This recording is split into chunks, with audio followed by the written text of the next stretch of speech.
Good morning, students. Say your prayer. Thank you. நான் ஒரு நல்லாசிரியர். நான் உங்களுக்கு தாயாகவும் தந்தையாகவும் இருந்து முறையாக அன்போடு கல்வியை போதிப்பேன். நான் ஒரு நல்லாசிரியர். நான் உங்களுக்கு தாயாகவும் தந்தையாகவும் இருந்து முறையாக அன்போடு கல்வியை போதிப்பேன். நான் ஒரு நல்லாசிரியர். நான் உங்களுக்கு தாயாகவும் தந்தையாகவும் இருந்து முறையாக அன்போடு கல்வியை போதிப்பேன். Okay, students, take your social science book. Take page number 53. So today we will complete the lesson. Education development in India. So in our previous class we discussed about the education system in ancient India, then medieval India, and also in British period India. In today's class we will discuss about the education development after independence. So the achievement. So what are the schemes? So how the government promoted, so gave fund, so how the government helped to increase the literacy rate in India. So what are the policies framed by the government of India? In today's class we will discuss. So in our previous class we discussed about the modern system of education. So first we discussed about the role of Christian missionaries. So the Europeans came to India as traders. Later they understood, so in order to spread the religion, Christian religion, so they have to adopt with the Indian culture. So in order to understand the Indian culture, so they gave education. So first the Portuguese was the first to give the modern system of education. It was later followed by French and then finally by the British. So when the British took control over India, so they gave education. So they gave education through English language. So the education in the British rule can be classified as, so early days of the British rule up to 1813, then from 1813 to 1853, then from 1854 to 1920, then from 1921 to 1947. So we discussed some of the scholars, so like Macaulay, then Charles Wood, so how they contributed. So they introduced the system of education in India. Then finally India 1935, the Government of India Act so strengthened the position of the provincial ministers of education. So then finally we discussed about the Sergeant report. So in our previous class commonly we discussed about the modern system of education, especially the education system in British period. Education development of independent India. So the new epoch, so that is a period of time in history. So the new period, so making era in the history of education was ushered. So ushered means to be the beginning of something. So the new period, so the new epoch, so making era, so making a new concept, so making a new era. So new period in the history of education was to be beginning with the attainment of independence in 1947.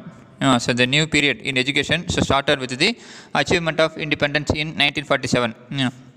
It brought a new hope. So independence, which we got in 1947, so brought a new hope, a new vision, and a new future for the Indians. In 1948, Dr. Radhakrishnan Commission was appointed to present a report on university education. In the year 1948, so in the name of Dr. Radhakrishnan, so he was the vice president. So he later became the vice president of India.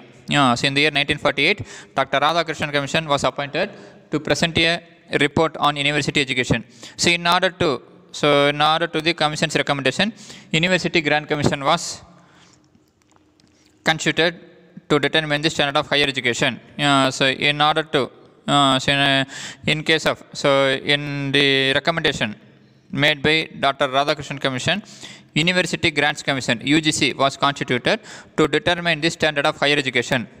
One of the most important events that have taken place in the field of secondary education was the appointment of Secondary Education Commission in 1952 to 1953. So one of the most important events that take place in the field of secondary education was the appointment of Secondary Education Commission in 1952 to 1953. It suggested new organizational patterns, improvement in quality of textbook, curriculum. Subjects that are included in a course, and also the method of teaching. So the Secondary Education Commission suggested new organizational pattern, improvement in the quality of textbook, then curriculum, and also the method of teaching. An Education Commission under the chairmanship of Dr. D.S. Kothari was appointed by the Government of India in 1964. An Education Commission under the chairmanship of Dr. S. Kothari was appointed by the Government of India in 1964. So Dr. D.S. Kothari Commission.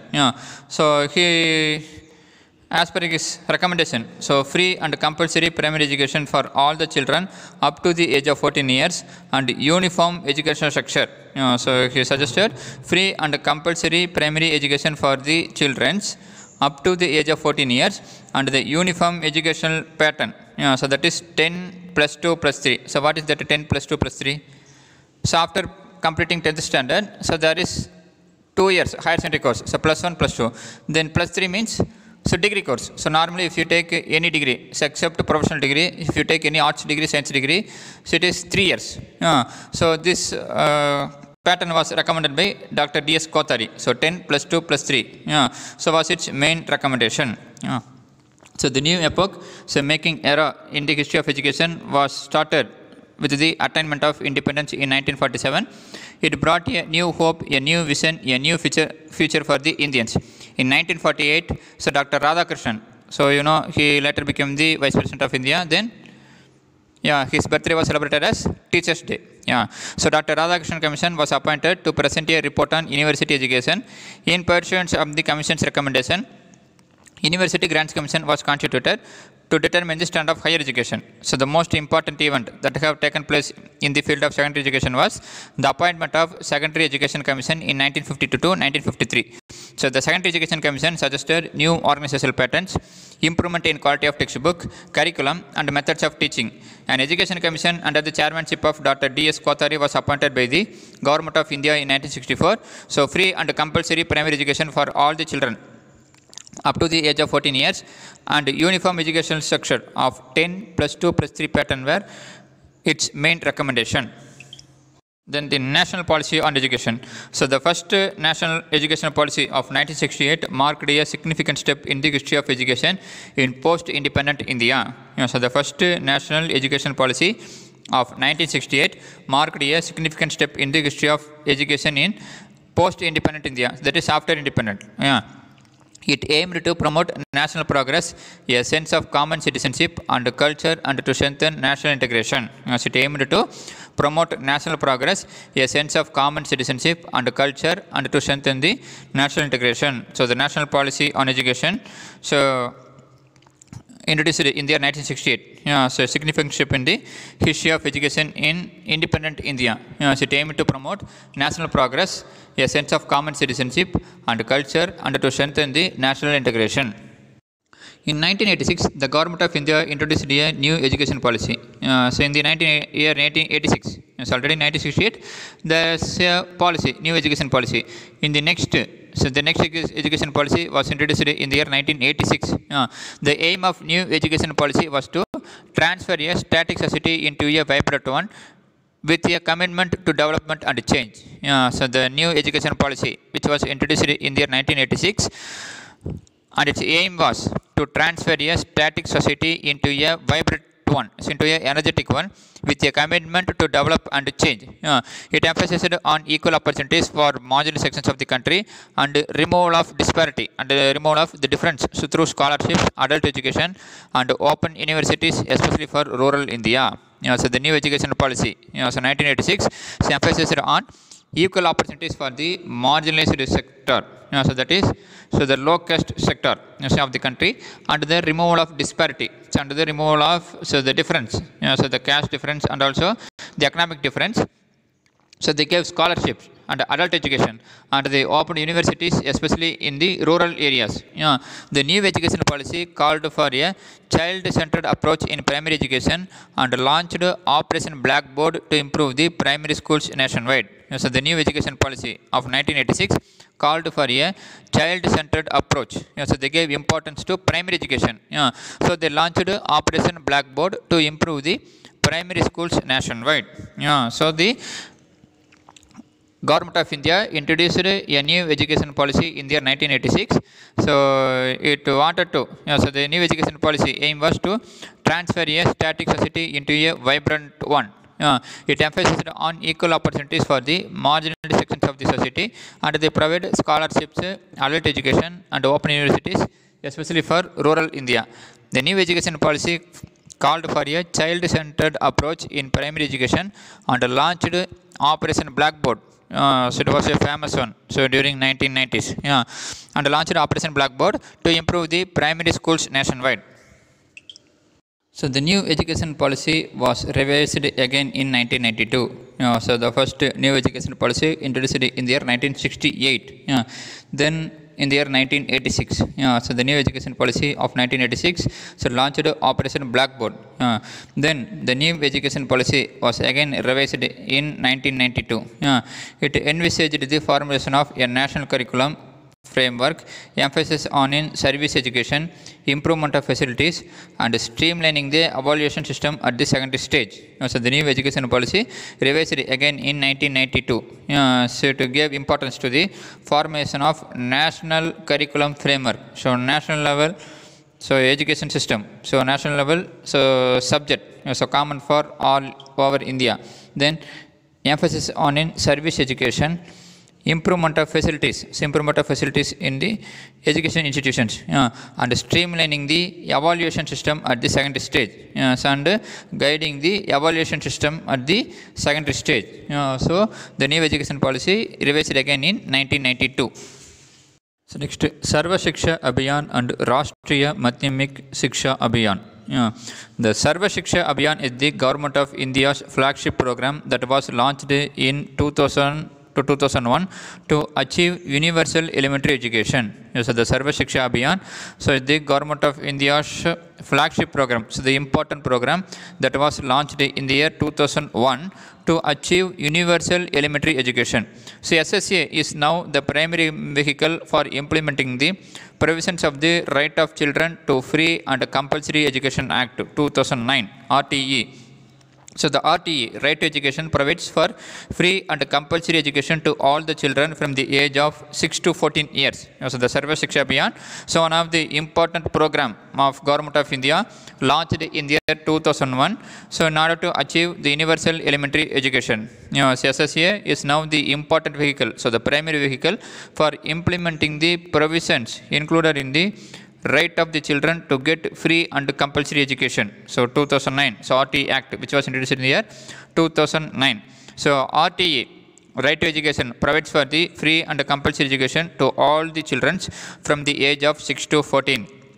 The SSA initiates a variety of innovation. So innovation means a new method and activities related to schools. So the SSA initiates a variety of innovation and activities related to schools. So some important activities included, so providing the midday meals and stipends. So stipends, so some amount or something, so they needed for the students, and the setting up of school management committees and the provisions of teaching learning materials for classrooms. So the SSA initiates a variety of innovations and activities related to schools.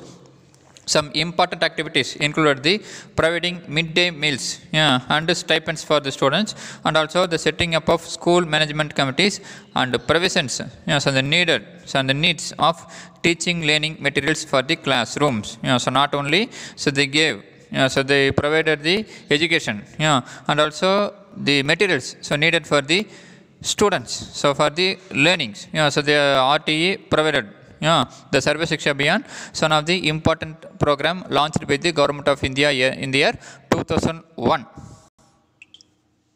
Then Rashtriya Madhyamik Shiksha Abhiyan, so centrally sponsored scheme for the universalization of access and improvement of quality education at the secondary stage. So Sarva Shiksha Abhiyan, it gave importance to primary education, so age up to 6 to 14 years. So Rashtriya Madhyamik Shiksha, so it gave importance to the quality education at the secondary stage, so which was implemented during the 11th 5-year plan period. So the goal of RMCA is to make secondary education qualitative, available and accessible and affordable to all the young students in the age group of 15 to 16 years. So the goal of RMCA is to make secondary education qualitative and it is available, accessible and affordable, so to all the young students in the age group of 15 to 16 years. SSA gave importance to the age group of 16 to 8 to 14 years, that is up to 8th standard. RMSA so gave importance to the young students in the age group of 15 to 16 years. So science lab, libraries, in-service training for the teachers, computer-aided education, co-curricular activities and teaching learning aids are provided by the Government of India through RMSA scheme at school level. So through RMSA, so the government of India so provide so science lab, libraries, so in-service training for the teachers, computer-aided education, co-curricular activities, and teaching learning aids. Then the union budget, so in the year 2018-19, so recently proposed to give school education so holistically. So holistically means so considering a whole thing, so not a part, so without segmentation, so without dividing from preschool to class 12. So the union budget in the year 2018-19 proposed to give school education holistically without segmentation from preschool to class 12.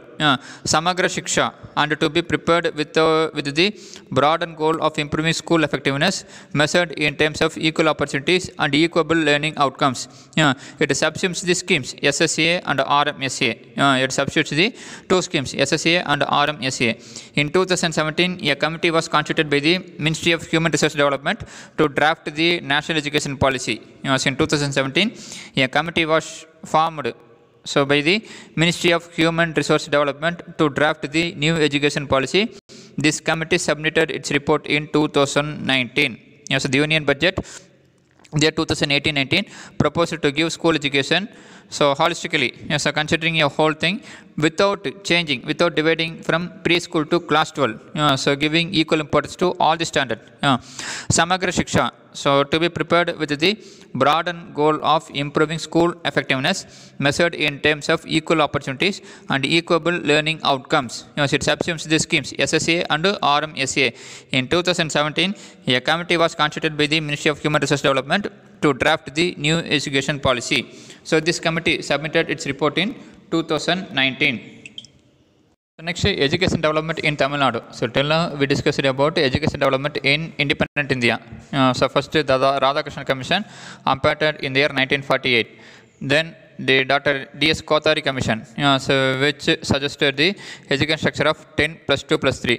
Then we discussed about the National Policy in Education 1986, then 1968, then 1992. Then we discussed about Sarva Shiksha Abhiyan, then Rashtriya Madhyamik Shiksha Abhiyan. So Sarva Shiksha Abhiyan, so the primary vehicle for implementing the provisions of the right to education. So right of children to free and compulsory education. Now the education development in Tamil Nadu. So the pattern of education in Tamil Nadu was not merely a reading and understanding of books, but listening to the learned persons. So the pattern of education in Tamil Nadu is not just reading and understanding the books, but also listening the learned persons. The Tirukural so stresses the need for education and warns the danger of illiteracy. So the Tirukural, so which stresses the need of education. So there are a lot of Kural in Tirukural, so which you have learned. So can you say anyone Tirukural, so which gave importance to, which tell the importance of education? Yeah, very good. So the Tirukural also warns the danger of illiteracy. In ancient time, the school was called Palli and the teacher was called as Kanakayar. So in ancient time, in Tamil Nadu, the school was called as Palli and the teacher was a Kanakayar. A significant development took place in the field of education during the Pallava period. It was in ancient Tamil Nadu. A significant development took place in the field of education during the Pallava period. So Gadiga was an education institution. So Gadiga during Pallava period. So Gadiga was an education institution. The Pallava king supported those education institutions through endowment. So endowment, so money that is given to colleges or schools or education institutions. The Vaishnava and Saiva much provided boarding and lodging facilities to all students and teachers.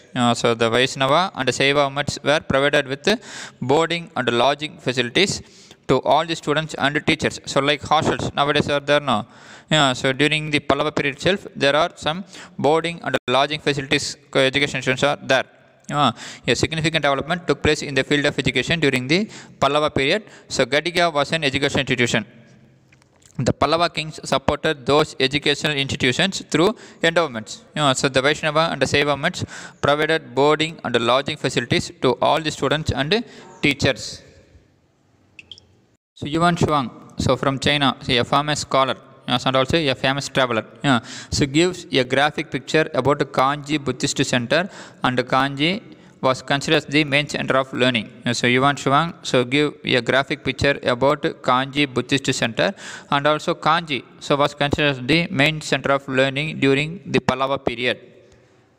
Next, the Chola period. So the Pallava period, so they gave endowment.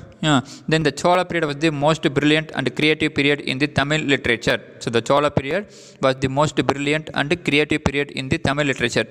Tamil education enjoyed a greater connection with religion and temple. So Tamil education enjoyed a greater connection with religion and temple. Free education was given to people. So during Chola period, so free education was given. The curriculum and syllabus had a theoretical background. So the curriculum and syllabus had a theoretical background. So not it was a practical one, it is theoretical one. From the inscription of that period, we can now gain knowledge about the qualification of teacher, method of teaching, salary of teachers, food provided to the students, and the land given to the schools, etc.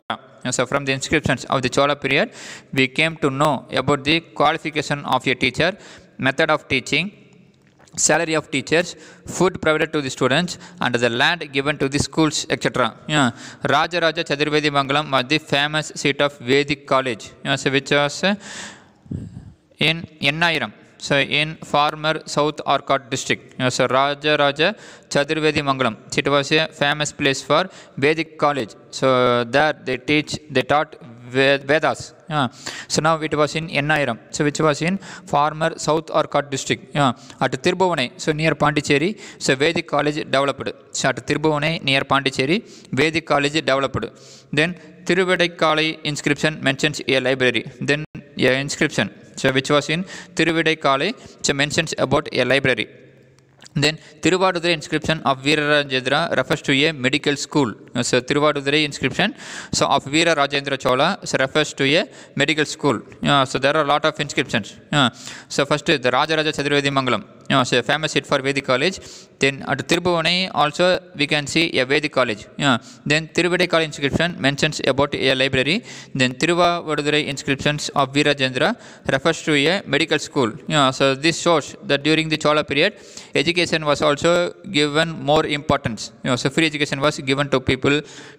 So from the inscriptions, so we know about the qualification of a teacher, method of teaching, salary of the teachers, and the land given to schools, etc. Okay, so then the Pandyas, so they also supported education. So the Pandya kings patronized Sanskrit in an exemplary way. It is revealed in the copper plates. So the Pandya kings so supported the Sanskrit education in a good way. So it was seen, it was so explained in the copper plates. So the education institutions of that period were called as Gadikai, Salai, and Vidyasastana. So the education institutions of Pandya period were called as Gadikai, Salai, and Vidyasthana. Okay, lands were given to teachers. They were known as Salabhogam. Example, Vallabha Perinjalai at Kanyakumari. So land were given to teachers. So the land given to teachers were called as Salabhogam. The famous college during the Pandya regime was Kandalur Salai. The famous college during the Pandya period was Kandalur Salai. Much occupied a significant place in the promotion of education. So much, so that is Vaishnava and Saiva, so saint live so in that place. So much, so the place so where nothing but the Vaishnava and Saivati people live. So the famous college during the Pandya regime was Kandalur Salai, much occupied a significant place in the promotion of education. So learning so flourished under the Vijayanagar rule. So many education institutions were established under their support. Thinnapallikodam was established during the Nayak rule. So Thinnapallikodam was established during the Nayak rule. So the lands were given to teachers. They were known as Salabhogam. The famous college during the Pandya period was the Kandalur Salai. So much occupied a significant place in the promotion of education. Learning flourished. So learning developed during the Vijayanagar period.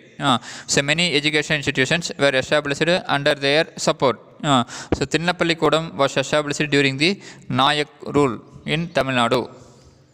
Then education in modern period in Tamil Nadu. So Fernandez, so who came to Madurai during the time of Veerappa Nayak, established a primary school. So Fernandez, who came to Madurai during the time of Veerappa Nayak, established a primary school. The Maratha ruler Sarfoji II collected the old records and kept them in Saraswati Mahal Library in Tanjore. So the Maratha ruler Sarfoji too collected the old records and kept them in the Saraswati Mahal Library, Tanjore. He also had a printing press with Devanagari type located there. So Sarfoji too also had a printing press with Devanagari type, so located in Tanjore. So Fernandez, who came to Madurai during the time of Veerappa Nayak, established a primary school. The Maratha ruler Sarfoji too collected the old records and kept them in the Saraswati Mahal Library, Tanjore. He also had a printing press with Devanagari type located there. Then Sir Thomas Munro, so the governor of Madras Presidency from 1820 to 1827. Sir Thomas Munro, the governor of Madras, was highly responsible for the introduction of Western education in Madras Presidency. Sir Thomas Munro was highly responsible for the introduction of Western education in Madras Presidency. He appointed a committee to conduct a survey, to conduct a statistical survey for the condition of the education. So Sir Thomas Munro appointed a committee to conduct a statistical survey of the condition of education. So statistics, you have learned in your mathematics now. So statistics, they draw like a flow chart, graph, they make so like that. So he appointed a committee to conduct a statistical survey of the condition of education. The Education Commission of Munro recommended the creation of 2 principal schools. The Education Commission of Sir Thomas Munro recommended the creation of 2 principal schools, one at Collectorate and Tahsildar schools in each district. In 1835, Lord William Bentinck passed a resolution favoring the introduction of Western education system of education in India. In 1835, Lord William Bentinck passed a resolution favoring the introduction of Western system of education in India. Sir Thomas Munro, the governor of Madras Presidency, was highly responsible for the introduction of Western education in Madras Presidency. He appointed a committee to conduct a statistical survey of the condition of education. The Education Commission of Munro recommended the creation of 2 principal schools in each district. So one is Collectorate and another one is Tahsildar schools. In 1835, Lord William Bentinck passed a resolution favoring the introduction of Western system of education in India.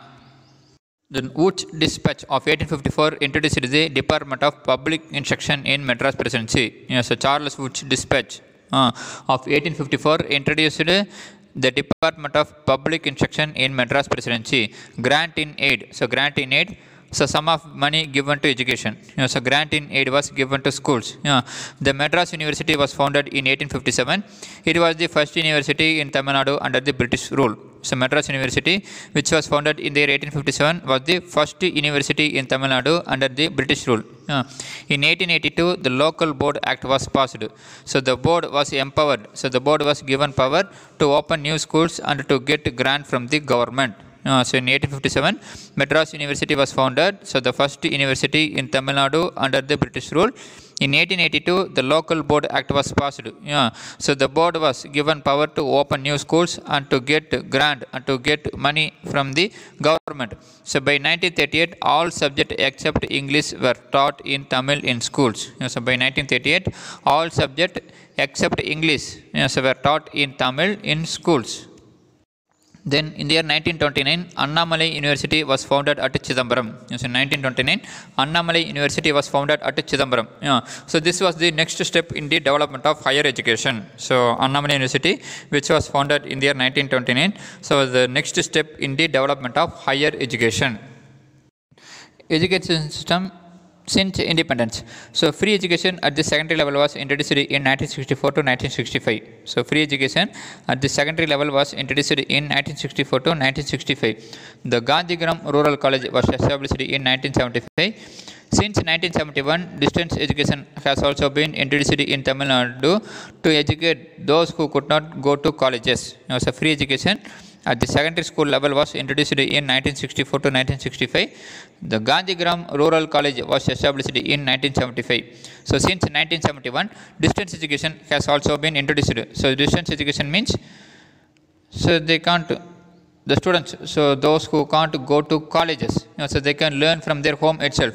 So that is the method of distance education. So since 1977, distance education has also been introduced in Tamil Nadu to educate those who could not go to colleges.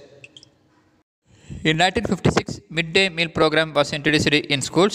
Later, it was extended as nutrition meal scheme in 1982 to avoid dropout in schools. Yes, in Tamil Nadu, in 1956, midday meal program, which was introduced in schools. So by our Chief Minister K. Kamaraj. Yes, in 1956, he introduced the midday meal program. So that is Madhya Unavu Thittam.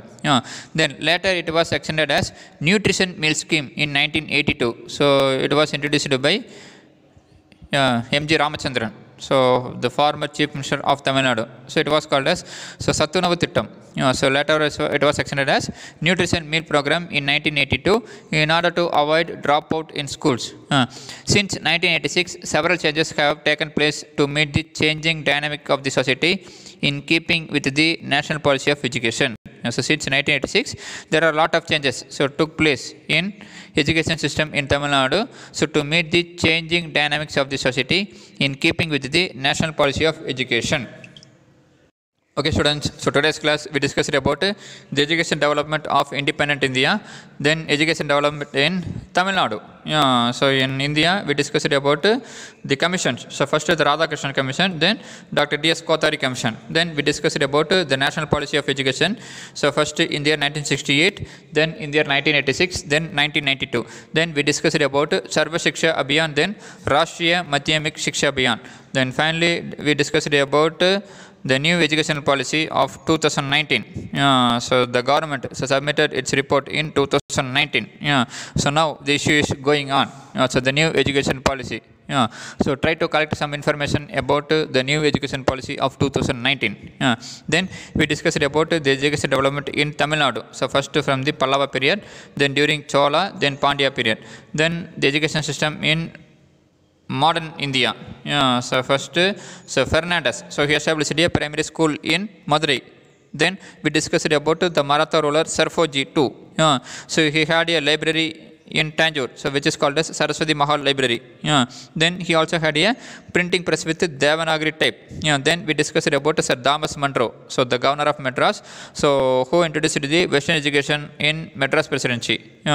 So later in 1835, Lord William Bentinck so passed a resolution favoring the introduction of Western system of education in India. Then we discussed about the Madras University, which was founded in the year 1857. So the first university in British rule. Then we discussed about the education system after independence. So in 1975, Gandhigram Rural College was established, but before that itself, that is from the period 1971 onwards, so distance education was introduced in Tamil Nadu. Then we discussed about so the how the Tamil Nadu government so avoided dropout in schools. So they introduced so midday meal program in 1956, and later it was extended as nutrition meal scheme in 1982. Okay, va? Okay students, so if you have any doubt in this class, so please contact me. Okay, va? So take your textbook. So textbook reading. So take page number 53 and 54. So read the Sarva Shiksha Abhiyan SSA and Rashtriya Madhyamik Shiksha Abhiyan, so RMSA. So read it loudly. Okay, ma? Then homework. So complete the book back exercise. Okay, ma? Thank you students. Have a nice day.